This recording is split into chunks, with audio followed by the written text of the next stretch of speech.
Good morning everyone. आज हम एक न्यूमेरिकल कवर करने वाले हैं। अगेन न्यूमेरिकल हमारे बेस्ट टॉपिक, फेवरेट टॉपिक से है ओपैम्प। आज हमने जो पावर सप्लाई यूज़ की है, यहाँ पर हमने दोनों ही टर्मिनल पर पावर सप्लाई दी है। जैसा कि आप डायग्राम में देख सकते हैं कि हमारे ओपैम्प की हमने इन्वर्टिंग टर्मिनल में भी हमने सप्लाई दिया है इनपुट, और आपकी नॉन इन्वर्टिंग टर्मिनल में भी दिया है। तो आज हम देखेंगे कि इस तरह का न्यूमेरिकल आता है तो हम इसे कैसे सॉल्व करेंगे, क्या मेथड होगा, क्या चीज़ें हमें फॉलो करनी है। तो स्टेप बाय स्टेप हम इस न्यूमेरिकल को सॉल्व करने का प्रोसीजर देखेंगे। लेकिन उसके पहले हम कुछ फॉर्मूले हैं जिनको थोड़ा सा रिवाइज करेंगे। ठीक, चलिए स्टार्ट करते हैं। चलिए पहले देखेंगे कि ओपैम्प में मैंने आपको कल भी बताया था कि inverting terminal and this one is non inverting terminal. तो इन्वर्टिंग टर्मिनल के लिए जो कल मैंने आपको फॉर्मूले बताए थे, that is gain equal to V out upon V in equal to minus R F upon R one. ठीक, आप इसे इस तरह से लिखते हैं। ठीक, और आप इसे इस तरह से भी लिख सकते हैं, बी आउट बी इन ना लिखें तो A equal to minus R F upon R one. और अगर ए यहां से आप रिमूव कर देते हैं तो आप यहां से इस तरह से भी लिख सकते हैं, जैसा डेटा आपको गिवन हो, जो आपको गिवन हो उसके विद रिस्पेक्ट आप फॉर्मूले यूज करेंगे। तो ये तो आपका है जब आपको जो पावर सप्लाई है वो इन्वर्टिंग टर्मिनल पर दी गई है। नेक्स्ट एक फॉर्मूला और होगा, क्योंकि यहाँ पर जो पावर सप्लाई है वो आपकी इन्वर्टिंग पर भी है और नॉन इन्वर्टिंग पर भी है। ठीक, तो नॉन इन्वर्टिंग टर्मिनल के लिए जो आपका फॉर्मूला होगा वो होगा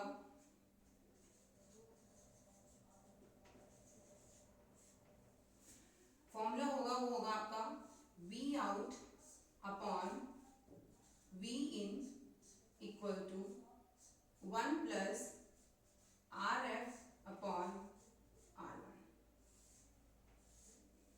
सो ये आपका जो फॉर्मूला है इसे हम नॉन इन्वर्टिंग के लिए यूज करते हैं, नॉन इन्वर्टिंग के। ठीक, तो हमें जब वाई आउट का वी आउट चाहिए होगा, हमें जब वी आउट यानी आउटपुट चाहिए होगा, आउटपुट, तो हम क्या फॉर्मूला बिल्ड करेंगे इसमें, V out equal to 1 plus R F upon R one V in. ठीक, जैसे कि हमने कल किया था। तो हमारे पास दो फॉर्मूले यहाँ पर हैं, इन दोनों फॉर्मूलों का ही यूज करके हम आज ये न्यूमेरिकल यहाँ पर सॉल्व करेंगे। ठीक, तो करते हैं सॉल्व, स्टार्ट करते हैं। ठीक, पहले हमारा केस फर्स्ट हम लेंगे। केस फर्स्ट हमारा क्या है, हम केस फर्स्ट लेते हैं। केस फर्स्ट 2 केसेस में डिवाइड किया है मैंने स्टेप बाय स्टेप करने के लिए।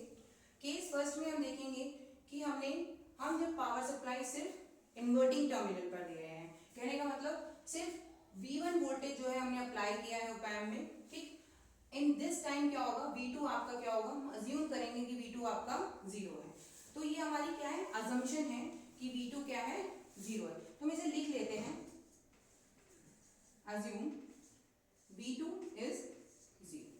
ठीक, यानी V2 से कोई सप्लाई नहीं दी जा रही है। तो V1, अब बताइए कि जब V1 ही सिर्फ पावर सप्लाई में है और आपका आउटपुट क्या होगा, तो उस आउटपुट को हमने उसका नाम रख लिया, that is V output 1। Formula, यहां से हम फॉर्मूले का यूज करेंगे, minus R F upon R one, R F upon R one. So here we use the formula and V in, V out in, तो यहाँ पे minus R F upon R one और V इन। ठीक, तो यहाँ पर ये formula हो गया, इसमें वैल्यू पुट करेंगे। अब V इन की जगह क्या होगा हमारा, V इन की जगह हम क्या लिखेंगे, यहाँ पर आउट इनपुट क्या है, V1, so we write here V1। ठीक, वैल्यू पुट करेंगे तो V आउट 1 हमारे पास क्या आएगा, 10 इंटू 10 की पावर 3, R1 की वैल्यू क्या है, 5 इंटू 10 की power 3, V1 v1 is still v1 क्योंकि कोई वैल्यू हमें गिवन नहीं है, ठीक है, अननोन वैल्यू है, भी पुट कर सकते हैं। सॉल्व करेंगे तो हमारे पास जो आंसर आएगा v01 दैट इज -2v1। सो ये हमारा आउटपुट आ गया इन केस फर्स्ट, जब हमने अज्यूम किया कि v2 क्या है 0 है और v1 क्या है हमने सिर्फ सप्लाई v1 से दी है, ठीक।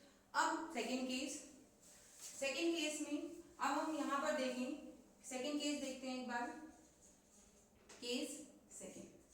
अब सेकेंड केस में क्या होगा, अब हम अज्यूम करेंगे, हमारी अजम्पशन होगी कि अब v1 हमारा क्या है 0, v1 वोल्टेज क्या हो गया 0, यहाँ से कोई सप्लाई नहीं दी जा रही है ओपैम्प को, सिर्फ v2 जो है इसके थ्रू ही सप्लाई जा रही है, यानी नॉन इन्वर्टिंग टर्मिनल से सप्लाई जो है ओपैम्प को मिल रही है।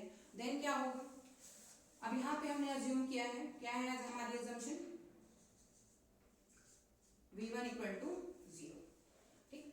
फॉर्मूला हमारे पास क्या है v02, हमने यहाँ पे v02 रखेंगे, इसका आउटपुट जो हमें नॉन इन्वर्टिंग टर्मिनल से मिलेगा, ठीक। फॉर्मूला हमारे पास क्या है, we use this formula we can use, okay, plus 1 plus RF upon R1 and V in। अब आपके पास जो क्वेश्चन आएगा आपके माइंड में अराइज होगा, अब V in यहाँ पर लिखा है, पर हम यहाँ देखें तो हमारे पास दो रजिस्टर लगे हुए हैं, एक 5 किलो ओम लगा है और दूसरा क्या है 2 किलो ओम है। देन हम इसे कैसे सॉल्व करेंगे, क्योंकि हम ये वोल्टेज अगर लेंगे तो ये रजिस्टर हमारा रह जाएगा, तो हमें इसे कैसे सॉल्व करना है ये हम यहाँ पर देखेंगे, जो कि थोड़ा सा कॉम्प्लिकेट करता है ना। अब देखेंगे यहाँ पर, हम यहाँ पर देखेंगे, यहाँ पर एक नोड है, ये देखिए है ना, दोनों को जोड़ते, दोनों रजिस्टर को जोड़ते हुए एक नोड है। हमने अज्यूम किया है, हमने इसका नाम रख दिया, बिना नाम के अच्छा नहीं लग रहा होगा, तो हमने इसका नाम रख दिया, इसका नाम रिलेटेड भी हमने ले लिया VA, हमने इसका नाम रख लिया VA, voltage at this node, नाम रख दिया इसका VA, ठीक। तो इस पॉइंट पर हम क्या करेंगे, अब हमें VA फाइंड आउट करना है, क्योंकि VA यहाँ पर जो इनपुट वोल्टेज होगा वो क्या होगा VA होगा, ठीक। तो यहाँ पे हमने लेस करके लिख दिया VA, कि जो इनपुट इस नोड पर होगा यहाँ पर इस जंक्शन पॉइंट पे, वही आपका ओपैम्प का इनपुट वोल्टेज इनपुट होगा, तो हमने इसका यहाँ पर फॉर्मूला हमारे पास ही आ गया। अब हमारे पास देखिए RF आपके पास है, R1 भी आपके पास है, बट आपके पास VA नहीं है, VA कैसे फाइंड आउट करेंगे, तो हमें VA को फाइंड आउट करने के लिए हम वोल्टेज डिवाइडर रूल का यहाँ पर यूज करेंगे, ठीक है, by using voltage divider rule, ठीक। हम VA फाइंड करेंगे, तो VA क्या होगा हमारा, VA हमें यहाँ पर इस पॉइंट पर निकालना है, तो this resistor over this plus this, तो क्या हो जाएगा 2 × 10 की पावर 3, 2 × 10 की पावर 3 प्लस 5 10 की पावर 3 इंटू जो वोल्टेज हमारा अप्लाइड वोल्टेज है, अप्लाइड वोल्टेज कितना है V2, अप्लाइड वोल्टेज कितना है हमारा V2, ठीक। तो हम इसे सॉल्व करेंगे, हम ये वैल्यू जो V2 की जो वैल्यू है इसको हम क्या करेंगे इस इक्वेशन में पुट कर देंगे, ठीक। तो वैल्यू पुट करते हैं,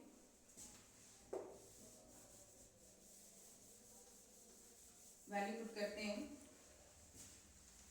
वैल्यू पुट करेंगे V02 1 plus RF, again RF हमारा सेम रहेगा दैट इज 10, R1 भी सेम रहेगा 5,